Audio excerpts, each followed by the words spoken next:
വിശുദ്ധ മത്തായിയുടെ സുവിശേഷം അധ്യായം 5. ജനക്കൂട്ടത്തെ കണ്ടപ്പോൾ യേശു മലയിലേക്ക് കയറി. അവൻ ഇരുന്നപ്പോൾ ശിഷ്യന്മാർ അടുത്തെത്തി. അവൻ അവരെ പഠിപ്പിക്കാൻ തുടങ്ങി.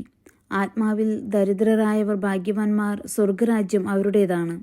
വിലപിക്കുന്നവർ ഭാഗ്യവാന്മാർ, അവർ ആശ്വസിപ്പിക്കപ്പെടും. ശാന്തശീലർ ഭാഗ്യവാന്മാർ, അവർ ഭൂമി അവകാശമാക്കും. നീതിക്കു വേണ്ടി വിശക്കുകയും ദാഹിക്കുകയും ചെയ്യുന്നവർ ഭാഗ്യവാന്മാർ, അവർക്ക് സംതൃപ്തി ലഭിക്കും.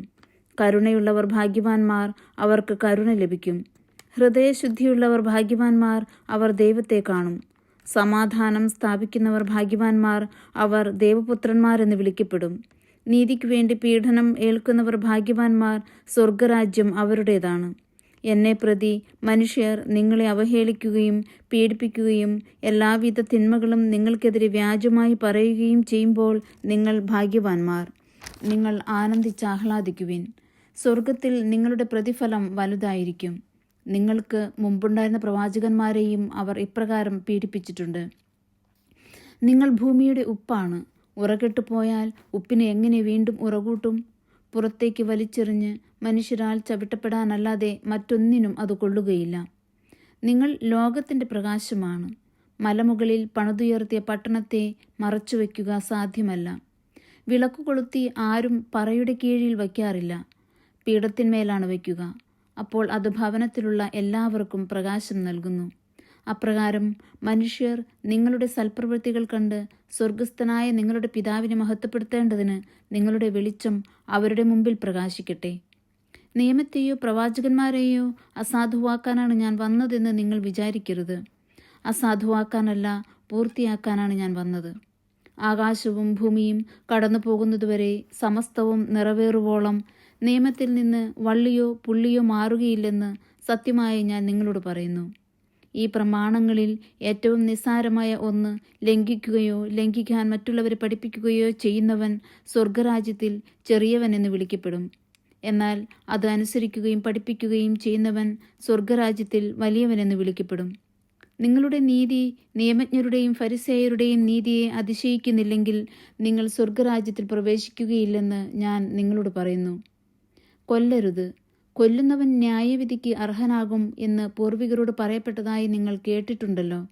എന്നാൽ ഞാൻ നിങ്ങളോട് പറയുന്നു, സഹോദരനോട് കോപിക്കുന്നവൻ ന്യായവിധിക്ക് അർഹനാകും. സഹോദരനെ ഭോഷ എന്ന് വിളിക്കുന്നവൻ ന്യായാധിപ സംഘത്തിൻ്റെ മുമ്പിൽ നിൽക്കേണ്ടി വരും.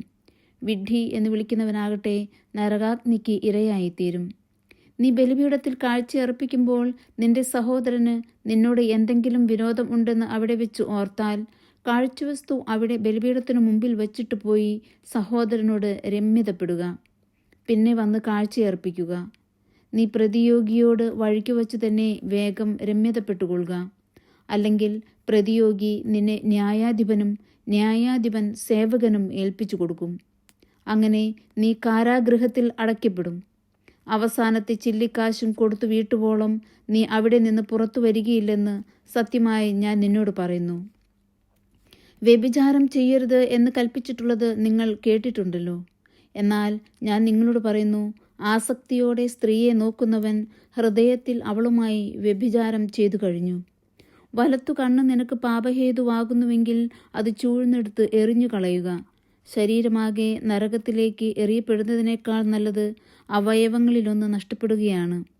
വലത്തുകരം നിനക്ക് പാപഹേതുവാകുന്നുവെങ്കിൽ അത് വെട്ടി ദൂരെ എറിയുക. ശരീരമാകെ നരകത്തിൽ പതിക്കുന്നതിനേക്കാൾ നല്ലത് അവയവങ്ങളിലൊന്ന് നഷ്ടപ്പെടുന്നതാണ്. ഭാര്യയെ ഉപേക്ഷിക്കുന്നവൻ അവൾക്ക് ഉപേക്ഷാപത്രം കൊടുക്കണം എന്ന് കൽപ്പിച്ചിട്ടുണ്ടല്ലോ. എന്നാൽ ഞാൻ നിങ്ങളോട് പറയുന്നു, പരസംഗം നിമിത്തമല്ലാതെ ഭാര്യയെ ഉപേക്ഷിക്കുന്നവൻ അവളെ വ്യഭിചാരിണിയാക്കുന്നു. ഉപേക്ഷിക്കപ്പെട്ടവളെ പരിഗ്രഹിക്കുന്നവനും വ്യഭിചാരം ചെയ്യുന്നു. വ്യാജമായി ആണയിടരുത്. കർത്താവിനോട് ചെയ്ത ശപഥം നിറവേറ്റണം എന്ന് പൂർവികരോട് കൽപ്പിച്ചിട്ടുള്ളതായി നിങ്ങൾ കേട്ടിട്ടുണ്ടല്ലോ. എന്നാൽ ഞാൻ നിങ്ങളോട് പറയുന്നു, ആണയിടുകയേ അരുത്. സ്വർഗത്തെക്കൊണ്ട് ആണയിടരുത്, അത് ദൈവത്തിൻ്റെ സിംഹാസനമാണ്. ഭൂമിയെക്കൊണ്ടും അരുത്, അത് അവിടുത്തെ പാദപീഠമാണ്. ജെറുസലേമിനെ കൊണ്ടും അരുത്, അത് മഹാരാജാവിൻ്റെ നഗരമാണ്. നിന്റെ ശിരസിനെ കൊണ്ടും ആണയിടരുത്, അതിലെ ഒരു മുടിയിഴ വെളുപ്പിക്കാനോ കറുപ്പിക്കാനോ നിനക്ക് സാധിക്കുകയില്ല. നിങ്ങളുടെ വാക്ക് അതെ അതെ എന്നോ അല്ല അല്ല എന്നോ ആയിരിക്കട്ടെ. ഇതിനപ്പുറമുള്ളത് ദുഷ്ടനിൽ നിന്ന് വരുന്നു. കണ്ണിനു പകരം കണ്ണ്, പല്ലിനു പകരം പല്ല് എന്ന് പറഞ്ഞിട്ടുള്ളത് നിങ്ങൾ കേട്ടിട്ടുണ്ടല്ലോ. എന്നാൽ ഞാൻ നിങ്ങളോട് പറയുന്നു, ദുഷ്ടനെ എതിർക്കരുത്. വലത്തുകരണത്തടിക്കുന്നവന് മറ്റേ കരണം കൂടി കാണിച്ചു കൊടുക്കുക.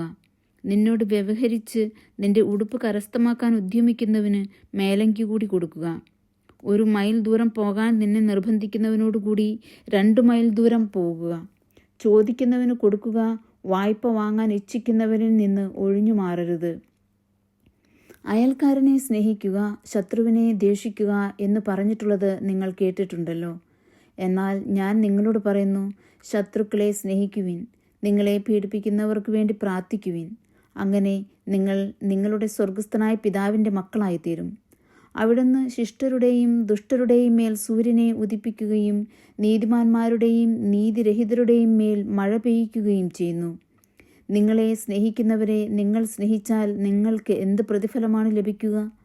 ചുങ്കക്കാർ പോലും അതുതന്നെ ചെയ്യുന്നില്ലേ? സഹോദരങ്ങളെ മാത്രമേ നിങ്ങൾ അഭിവാദനം ചെയ്യുന്നുള്ളൂവെങ്കിൽ വിശേഷവിധിയായി എന്താണ് നിങ്ങൾ ചെയ്യുന്നത്?